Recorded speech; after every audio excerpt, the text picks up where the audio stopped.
toxic masculinity, bow hunting, wilderness skills, bunny rabbits, Sofie Gråbøl. My sponsor for this week's video has all of that in abundance and much, much more, and you're going to love it. Let's talk about wild men.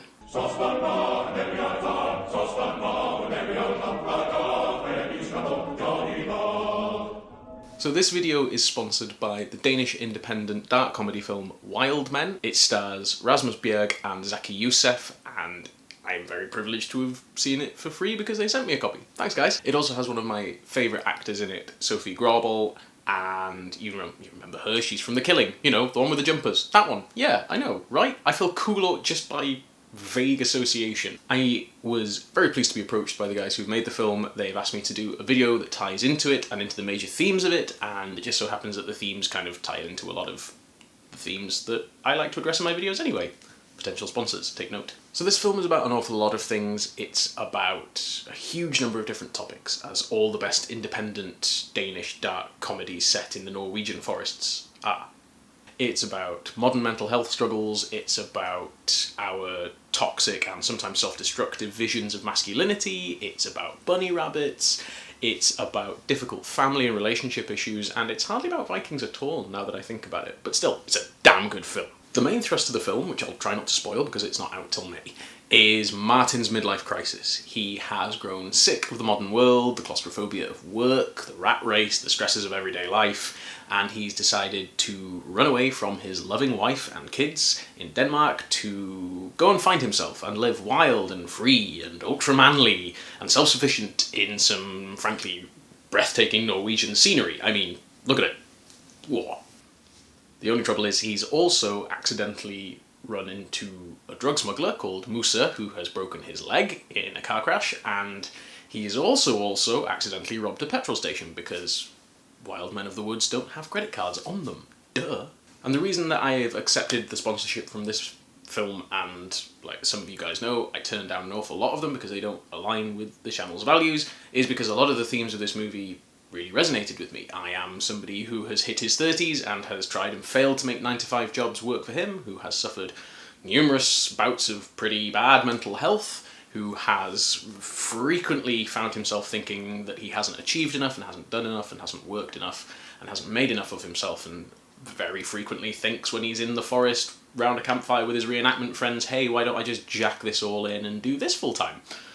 It's a pretty common thing to think. I think a lot of reenactors feel it every time they go away for the weekend, and as Martin says in the movie, it's claustrophobic in real life. It's mailboxes and PCs and commuting and stress and road tax and insurance. Yuck. Why can't it just be sitting around the fire, some meat on a spit and a nice view in a forest? Yes, give me that. Thanks. But then the problem with that is reenactment relies on the fact that we then go back to the people and the things that we love afterwards. And I'm not even talking about iPhones and hands-free stuff and Bluetooth headsets, and I love my Bluetooth headset. It's the fact that I really love that I have a sink and running water to brush my teeth in.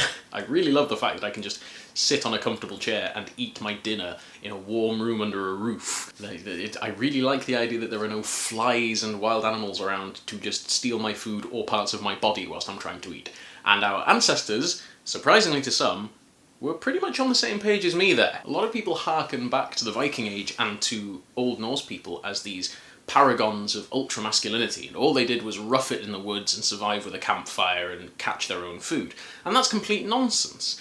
The Old Norse and people in the Viking Age really liked comfort. There's a reason that they built houses. There's a reason that they had permanent settlements instead of all just living under canvas all the time. Reenactors are often asked if we just live in tents all the time, and if that's how the Vikings lived, and the answer is no, categorically not. Absolutely not. They enjoyed a bath now and then.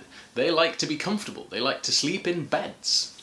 The Norse as a culture were a culture that enjoyed themselves when they could, and Martin and Musa in the movie have to go through an awful lot of talking and fighting and stumbling around to discover that everybody has baggage. No one's life is perfect. Martin isn't special because he's having a rough time of it. It's never easy to live the life that you want to live and to be the person that you want to unless you're very lucky, and it's been like that throughout history. What, you seriously thought all of those Viking warriors naffed off to the Mediterranean to become Varangian Guards because they just had to show all those Mickle Guardians how big and masculine they were? Ooh, so butch. No, they did it for a silk shirt tax-free off the emperor, longboat full of cash, and all of the axes they could carry home with them. Half of them didn't even come home. A load of the Varangians stayed in the Mediterranean, in Byzantium, so that they could become prison guards, because it was a better prospect than going back to Scandinavia. What, sea raiding, cold, and imminent potential death round every corner? No thanks, I'll stick up my red leather boots on this table, eat another olive, and stick around the prison round the back of the Imperial Palace, thanks. Don't mind if I do. Why the Niflheim not? You give a Viking a palace, a silk shirt, and a table covered in olives and cheap Greek wine, and you will not see him for dust, and I would be right behind him. There's a lot more to being manly and masculine than being good with a map or a bow, and there's this idea that runs through this movie that masculinity can be lots of things. It can be loyalty, it can be love, it can be being kind and generous to the people that you know and to strangers. It can be trying to do the right thing even when it's really difficult. It can be admitting to your mistakes. It can be knowing when to stop so that you don't F things up even more than they are already spectacularly effed up. And it can be just doing the job in front of you that you have to do, because right now no one else is going to do it.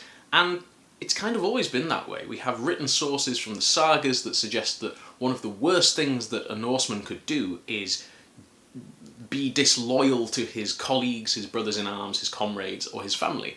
They even had a word for it, and I can't remember what it is right now, so editing Jimmy's going to put it up there. But being loyal and being a good person in society was considered pretty essential.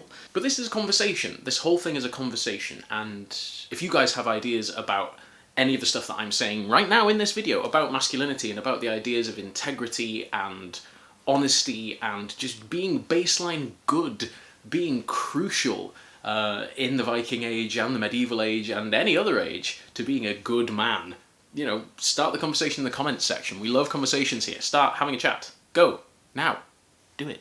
But this idea of manliness only being about being super independent and violent is very damaging, and in the Viking age would have been frowned upon, because men were expected to look after their families and to be at least civil in society. They had a society to maintain. There's a reason berserker gang was banned in the early 11th century, because gangs of idiots were running around pillaging and hurting people. That's not cool and has never been cool. So the idea that all Vikings were, or all Old Norse people were super ultra masculine and all they did was fight and kill each other and they were brutal, is really an invention of the 19th century that we need to stop perpetuating, because they weren't all vicious killers. This place that we glibly label Viking Scandinavia wasn't just, and the Wild West wasn't even just the Wild West, but it wasn't a Wild West of criminality. It wasn't just gangs of roving armed nutcases. You know, they weren't all warriors of great renown.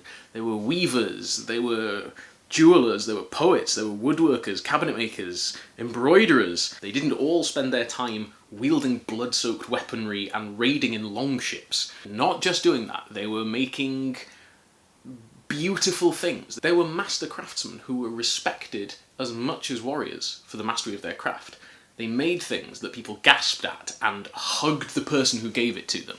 They baked cakes, they made dolls for little children, they made people's lives a bit better, they spread the love, and that's a pretty manly thing to be able to do, is improve someone else's life through mastery of your craft, or by practicing something that you love to do. That's a pretty damn cool thing to say that you can do for somebody else. It's a tough thing to find, and in this film one of the things that you see is a man struggling to find how he can balance being his ideal man but also a good man. And it's a tough balance to find sometimes, but it's worth finding it, and it's something I think that Norsemen 1,000 years ago would appreciate. The idea that you can keep people safe and secure and you can still be what you consider a good, noble, honourable person. I think that's a really interesting balance. Trying to be the best person you can be whilst also being an honourable person who can keep his family safe and secure is a really interesting conversation to have about Norsemen, you know, Viking age people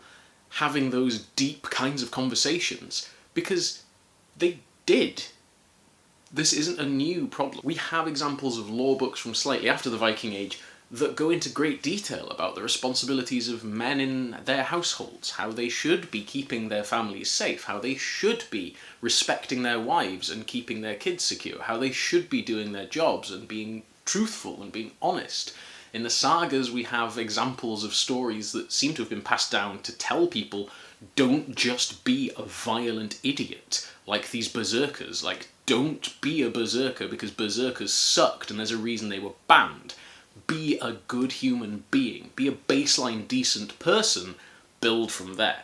And the fact that this film has made me want to have conversations like, what sort of deep emotional and moral questions were being asked by your average Viking age man, I think is really intriguing. But I wanted to have this tie-in video be kind of a conversation about masculinity and the idea of masculinity now compared to masculinity in the Viking age, because in the Viking age, yes, martial prowess was important, being a good fighter was important, but it was important because you might get attacked by the neighbouring nation. You might be called up by your king to be a part of the militia at any moment to fight. And obviously this is a very pertinent thing right now as this video is going out, but it is more than just that. It is mastery of a craft, it's honesty, it's skill in your chosen profession, it's respect, it's love, and it's honesty and integrity. All of that stuff is super important.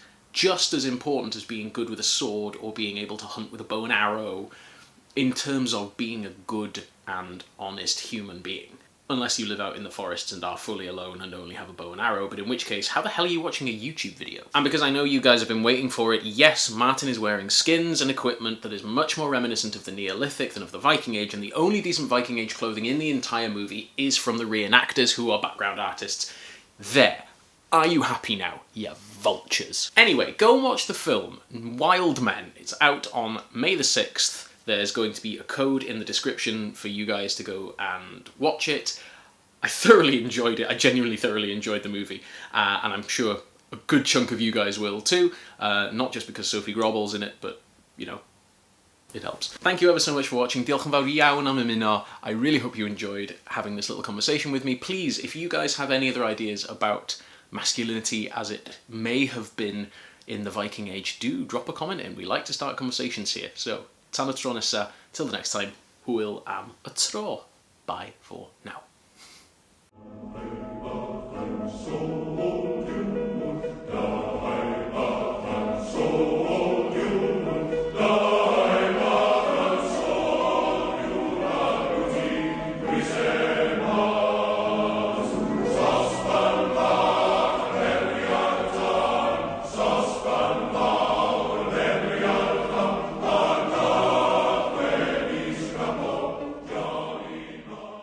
Engage with my channel.